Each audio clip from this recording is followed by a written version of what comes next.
वो आप सोचा है कभी कि सबसे महामूर्ख कौन होता है? सबसे बड़ा बदनसीब, सबसे बड़ा पापी, सबसे बड़ा दोस्त, सबसे बड़ा आतंकवादी, सबसे बड़ा जघन्य कुकर्म करने वाला व्यक्ति वो है जो अवसर को खो देता है। छोटी सी जिंदगी है भाई, कुछ वर्षों की। समझदार लोग तो अवसर तलाश लेते हैं, जो मैं किया हूँ। आज जो भी मैं खड़ा हूँ आपके सामने, कोई मुझे हेल्प नहीं किया। चाचा जी थोड़ा बहुत ज्ञान दिए, आत्मविश्वास के बारे में बताए, कठोर परिश्रम के बारे में बताए, और उनका गोल था कि मैं पुलिस सिपाही बनूं। क्या बनूं? पुलिस सिपाही बनूं।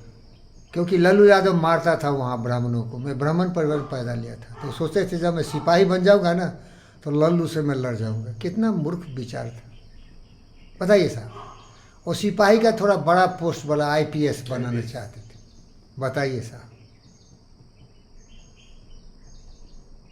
न पूंजी था, न समर्थन था, उठा के रख दिए दिग्विजय नारायण सिंह एमपी के सर्वेंट क्वार्टर, और 2-3 दिन कुत्ते की तरह 2-4 खाना उना दिया, रहने दिया। इसके बाद बोला 4-5 सर्वेंट था।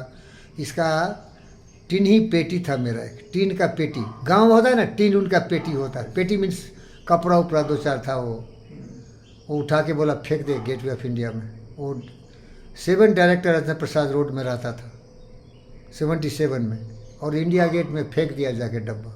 अब उससे कैसे सिपाही बनता है, क्या आईपीएस बनता है?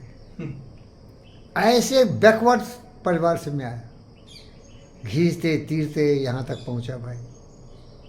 पैसा कौड़ी कभी नहीं था मेरे पास, नौकरी किया, इधर उधर किया, अवसर मिला नहीं। अवसर मैं तलाश कर लिया मेरे भाई। I created opportunity.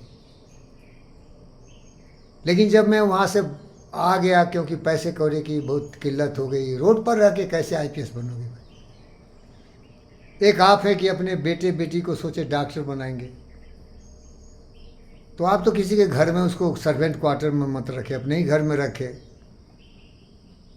उसको केवल उतना ही पैसा दिया जिससे कि वो अच्छा पढ़ सके और मेडिकल में जा सके। तो देखते हो गुरु का ज्ञान कितना इंपॉर्टेंट होता है। और वो बच्चा भी समझदार था।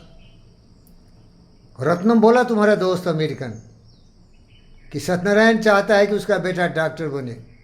हर माँ बाप चाहता है कि उसका बेटा बहुत बड़ा बने। चौधरी नालायक कमीने कुत्ते हराम ज़्यादा भी सोचा कि उसका बेटी वर्ल्ड चैंपियन बने।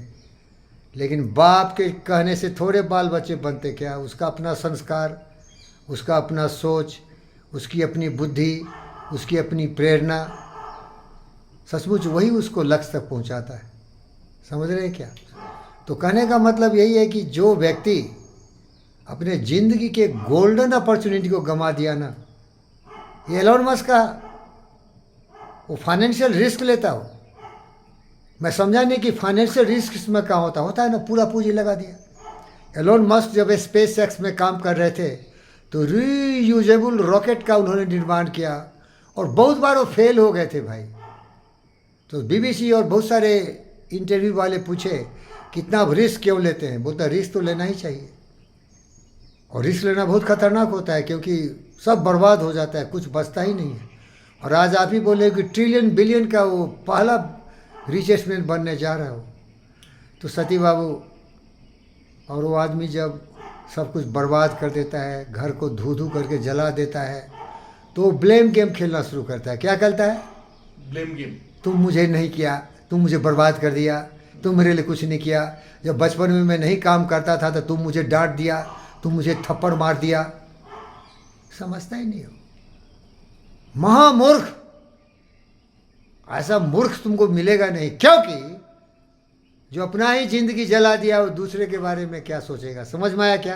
क्या समझ में आया? बोलिए, क्या समझ आया? बोलिए साहब, बोलना पड़ेगा आपको। नहीं, अपना जिंदगी बर्बाद के लिए फिर दूसरों कौन बर्बाद करता है? जो अवसर का यूज नहीं करता है, जो समय का यूज नहीं करता है। ये समय आता है क्या जमानी? और तो तुम ब्लेम गेम करते हो, तुम बर्बाद कर दिया। अरे जो तुम्हें चांस मिला किसी को नहीं मिला। सत्यनारायण अपने जिंदगी का धूर धूर जमीन बेच दिया, अपने जिंदगी का चैन बेच दिया। तड़प रहा था मछली की तरह कि मेरा बच्चा डॉक्टर कैसे बने, लेकिन बेटे को भी अकल था, बेटी को भी अकल था कि पिताजी कहता है ना, कम से कम उसकी बात मानना चाहिए, भले उसकी इच्छा हो या नहीं हो, आई डोंट नो।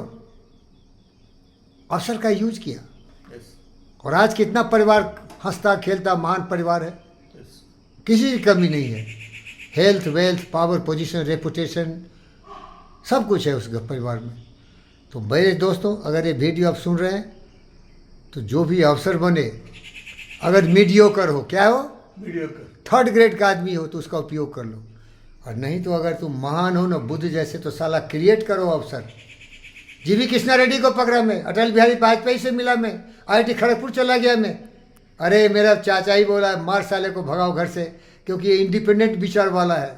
यह राजा राम मोहन राय औरतों के लिए सम्मान करता है, औरत को मंदिर में शादी कर लेता है। ये है ईश्वर चंद्र विद्यासागर, जो अपने बेटे को एक विधवा से शादी कर दिया। अरे रिवोल्यूशनरी बना मैं भैया, लेकिन हूँ फकीर, पैसे कौड़ी नहीं है, क्योंकि मैं गुण का खजाना खोलना चाहता था, अचीवमेंट का खजाना खोलना चाहता था। मेरे भी सपने थे कि मेरी बेटी नवाब जैकोबिच बने। तो मेरे सोचने से थोड़े होता है। एक कहावत है भाई हिंदी में, सत्या सुन लो, चमार के कहने से गाय नहीं मरती है। वो चमार होता है हमारे बिहार उहार में, तो उसको गाय मर जाती है ना, बैल गाय, तो उसका चमड़ा बेचता है वो काट के, तो उसके कर्ज करने से थोड़े वो जान मरेगा।